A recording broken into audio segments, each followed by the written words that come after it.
अस्सलाम वालेकुम। मेरा नाम डॉक्टर उमर भट्ट है। I am a consultant orthopaedic surgeon with special interest in joint replacement of knee and shoulder and sports injury. आज का जो मेरा टॉपिक होगा वो होगा रिकरेंट शोल्डर डिसलोकेशन। तो मैं थोड़ी सी बात करूंगा शोल्डर एनाटमी के बारे में और उसके अलावा कि शोल्डर डिसलोकेट होता क्यों है और उसको हम ट्रीट कैसे कर सकते हैं। शोल्डर जॉइंट काफ़ी कॉम्प्लेक्स जॉइंट होता है। अगर हम उसकी एनाटमी देखें तो बाहर वाले हिस्से में जिसकी अटैचमेंट होती है वो स्कैपुला के साथ, जिसको हम कहते हैं विंग बोन। ऊपर वाले हिस्से में उसकी अटैचमेंट होती है कॉलर बोन के साथ, जो कि इधर आपकी हड्डी लगी होती है। और उसके अलावा एक्चुअल जो शोल्डर होता है वो बॉल एंड सॉकेट जॉइंट की तरह होता है।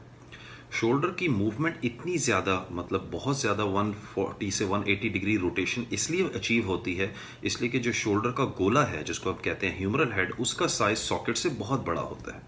एक सिंपल टर्म में एक्सप्लेन करने के लिए, बिल्कुल जिस तरह कि अगर मैं आपको गोल्फ की बॉल आप सोचें और टी पे खड़ी हो, तो जिस तरह गोल्फ की बॉल बैलेंस होती है टी के ऊपर, बिल्कुल इसी तरह शोल्डर जॉइंट का जो ह्यूमरल हेड होता है, गोला, वो इतना बड़ा होता है और सॉकेट छोटा होता है, और इसी वजह से रोटेशन, शोल्डर जॉइंट की मूवमेंट इतनी ज़्यादा होती है। और चूंकि मूवमेंट इतनी ज़्यादा होती है, इस जॉइंट के अंदर रिस्क भी उतना ही ज़्यादा होता है डिसलोकेशन होने का। अगर हम शोल्डर जॉइंट के मसल्स के बारे में बात करें तो बाहर मसल्स आपके जो कंधे के ऊपर लगे होते हैं, बड़े मसल्स वो और डेल्टॉइड से कवर होता है। अंदर शोल्डर जॉइंट के अंदर रोटेटर कफ टेंडन्स होते हैं जो आपके शोल्डर को ऊपर और नीचे जाने से रोकते हैं, और ये टेंडन ज़्यादातर डैमेज होते हैं एल्डरली पेशेंट्स के अंदर या मिडिल एज पेशेंट्स में। कभी कभार स्पोर्टिंग एक्टिविटी या ट्रॉमा में भी हो सकते हैं। शोल्डर अंदर से कवर होता है कैप्सूल से, और उसके अलावा लेब्रम और कार्टिलेज, बिल्कुल उसी तरह कार्टिलेज जिस तरह नी जोड़ के अंदर चिकनी हड्डी होती है, शोल्डर जॉइंट के अंदर भी चिकनी हड्डी होती है। मैं आपको नेक्स्ट वीडियो के अंदर एक्सप्लेन करूंगा inside anatomy of the shoulder और लेब्रम देखने में कैसा हो। तो अगर मैं आपको शोल्डर जॉइंट को अंदर से दिखाऊं, जिस तरह मैंने बाहर वाले आपको स्ट्रक्चर दिखा दिए थे, तो ये सॉकेट कहलाता है जिसके ऊपर चिकनी हड्डी लगी होती है, बिल्कुल उसी तरह जिस तरह आपकी नी जॉइंट में होती है। और ये जो बाहर वाला पूरा स्ट्रक्चर है राउंड, इसको हम कहते हैं लेब्रम।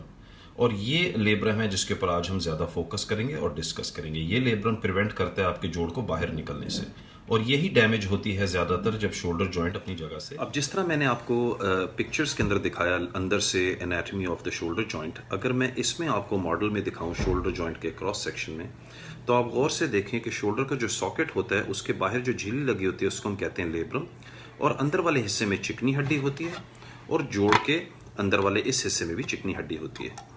शोल्डर जॉइंट का जो बॉल और सॉकेट है उसका जो साइज जिस तरह मैंने बताया, इसलिए इतना बड़ा होता है कि रेंज ऑफ मूवमेंट बहुत ज़्यादा इजीली अचीव हो जाती है। और ये है वो स्ट्रक्चर जो डिसलोकेशन में डैमेज होता है, जिसको हम कहते हैं एंटीरियर लेब्रम या बैंकार्ट लीजन। ज़्यादातर शोल्डर डिसलोकेशन इंजरी के अंदर या कोई और फैक्टर्स की वजह से मोर देन 90% डिसलोकेशन एंटीरियर होता है। कॉमनली पेशेंट्स जिनमें एपिलेप्सी हो उनमें पोस्टीरियर होता है, और उसके अलावा इन्फीरियर। चूंकि आज हमारा टॉपिक एंटीरियर डिसलोकेशन है, मैं उस पर ज़्यादा फोकस करूंगा। एंटीरियर डिसलोकेशन जैसे ही पेशेंट को होता है, और अगर आप स्कैन करवाएंगे तो जो सबसे कॉमनेस्ट इंजरी नजर आती है उसको हम कहते हैं बैंकार्ट लीजन। उसके अलावा कभी कभार ह्यूमरल हेड के ऊपर भी इंजरी आ सकती है, इसलिए कि आपकी चिकनी हड्डी यहाँ से डैमेज होती है, उसको कहते हैं हिल सैक लीजन। आज मैं चीज़ों को सिंपल रखने के लिए सिर्फ बैंकार्ट लीजन के बारे में एक्सप्लेन करूंगा। जिन लोगों का कंधा निकलता है वो बहुत ज़्यादा पेन में होते हैं।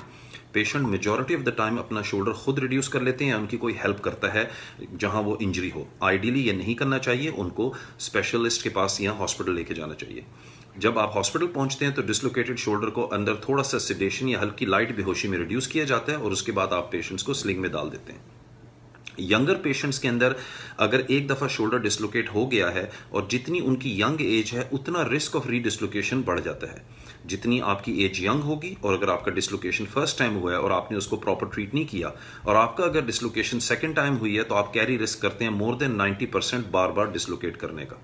उसकी वजह क्यों है?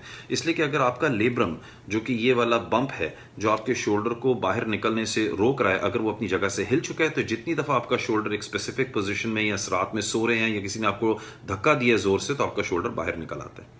अब इसका रिस्क फैक्टर क्या है? जितनी दफ़ा आपका शोल्डर बार बार बाहर निकलेगा, उतनी दफ़ा आपका शोल्डर डैमेज ना तो सिर्फ लेब्रम को करेगा बल्कि चिकनी हड्डी के सॉकेट को भी करेगा, और उसके अलावा ह्यूमरल हेड की भी चिकनी हड्डी को जख्मी करेगा।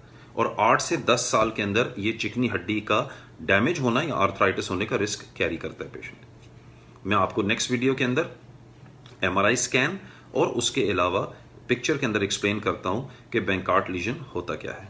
अगर आप इस वीडियो में गौर से देखें तो जिस तरह मैं एक्सप्लेन कर रहा था कि ये आपकी चिकनी हड्डी होती है और ये पूरा स्ट्रक्चर को हम कहते हैं लेब्रम, और जैसे ही शोल्डर डिस्लोकेट होता है ये झिल्ली जख्मी होती है और ये अपनी जगह से हिल जाती है, इसलिए शोल्डर बाहर निकल आता है और इसको कहते हैं बैंकार्ट लीजन।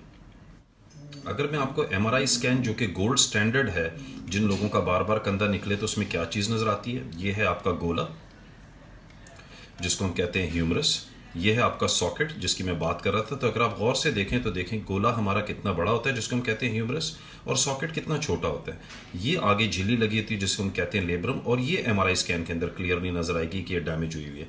अब जितनी दफ़ा कंधा बाहर निकलेगा उतनी दफ़ा इस चिकनी हड्डी के भी जख्मी होने का रिस्क है और इस चिकनी हड्डी का भी। इसलिए इन पेशेंट्स के अंदर जिनमें बार बार कंधा निकल जाए, कैमरे के जरिए अंदर जाके आर्थ्रोस्कोपिक बैंकार्ट रिपेयर करना कभी जरूरी हो जाए। जिन लोगों में कंधा बार बार निकलता है और लेब्रम डैमेज होता है, वो काफ़ी इनकन्वीनियंस होती है उनकी लाइफ में, इसलिए कि वो स्पोर्टिंग एक्टिविटीज़ खेल नहीं सकते, मोटरसाइकिल चला नहीं सकते, अचानक अगर रात में सोएं तब भी उनका कंधा निकल जाता है। ट्रेडिशनली बहुत साल पहले ओपन सर्जरी की जाती थी जिसमें कंधे के फ्रंट पे चीरा लगा के इस बैंकार्ट को रिपेयर करके 2 स्क्रू से जोड़ा जाता था। अब ये ट्रेडिशन 20 से 25 साल पहले ख़त्म हो गया है। अब गोल्ड स्टैंडर्ड ट्रीटमेंट है कि कैमरे के जरिए सर्जरी करके अंदर जाके इस बैंकार्ट को रिपेयर किया जाए। इसको कहते हैं आर्थ्रोस्कोपिक शोल्डर स्टेबलाइजेशन। आज सर्जरी करते हैं, नेक्स्ट डे पेशेंट घर चला जाता है। 6 हफ्ते तक पेशेंट को स्लिंग में रखना पड़ता है। उसके बाद वो एक फोकस्ड फिजियो करता है और फिजियो के बाद 3 महीने में जेंटल ट्रेनिंग एक्सरसाइज, और 8 मंथ्स में पेशेंट पूरी sporting activities like boxing, cricket, badminton, जो स्पोर्ट्स खेलना चाहता है वो खेल सकता है। मैं आपको नेक्स्ट वीडियो के अंदर आर्थ्रोस्कोपिक बैंकार्ट रिपेयर की शॉर्ट 1 मिनट की वीडियो दिखाऊंगा ताकि आप देख सकें कि कैमरे के जरिए ये ऑपरेशन होता क्या है। तो ये मेरी वीडियो है जिस पेशेंट्स को मैंने आर्थ्रोस्कोपिक बैंकार्ट रिपेयर किया था। अगर आप यहाँ गौर से देखें तो ये आपका सॉकेट है, ये आपका एक्चुअल गोला है, और ये इनका जो झिल्ली है जो हमें MRI में नजर आई थी वो अपनी जगह से जख्मी होके अपने मतलब डैमेज होके अपनी जगह से हटी हुई है। स्पेशल टाइप के कैनुला हम यूज़ करते हैं जिसके ज़रिए हम अंदर शोल्डर जॉइंट में इंसर्ट करते हैं, और फिर इन कैनुले के ज़रिए हम लोग सर्जरी हमारे लिए आसान हो जाती है स्टिचेस लगाना। अगर आप गौर से देखें तो ये 2 कैनुला अपनी जगह पर पोजीशन में मौजूद हैं। ये सॉकेट है और ये ग्लिनॉइड है। स्पेशल ड्रिल होल करके हम 2 सुराख करते हैं ग्लिनॉइड सॉकेट के अंदर जो कि देखने में बहुत छोटे होते हैं, 2.5 से 3 मिलीमीटर। फिर एक स्पेशल स्यूचर हमारे पास सिस्टम होता है जिसके जरिए हम स्यूचर लेके स्टिच कर देते हैं दोबारा बैंकार्ट को अपनी जगह पर। अगर हम गौर से देखें तो असल एम जो है हमारा वो ये है कि इस हिस्से को हमने रिपेयर करना है। तो पहला स्टिच लगाया और उसके बाद दूसरा स्टिच लगा के हमने बैंकार्ट को रिपेयर कर दिया, और उसका मकसद ये है कि जो गैप है ह्यूमरल हेड और सॉकेट के दरमियान उसको हमने कम कर देना है। अब अगर आप देखें इस वीडियो में तो आपको नजर आएगा कि स्टिच लगाने के बाद जो झिल्ली है जिसको हम कहते हैं बैंकार्ट वो अपनी जगह पे रिपेयर हो चुका है, और रिपेयर करने के बाद शोल्डर का जो गैप है मतलब ये गैप ये रिड्यूस हो गया, और यही गैप रिड्यूस करना मतलब कैप्सूल को टाइट करना और लेब्रम को रिपेयर करना जरूरी है ताकि शोल्डर अपनी जगह से ना निकल पाए।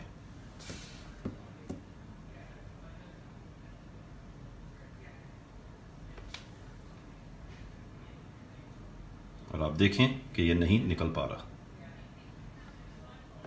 और इसको कहते हैं आर्थ्रोस्कोपिक बैंकार्ट रिपेयर।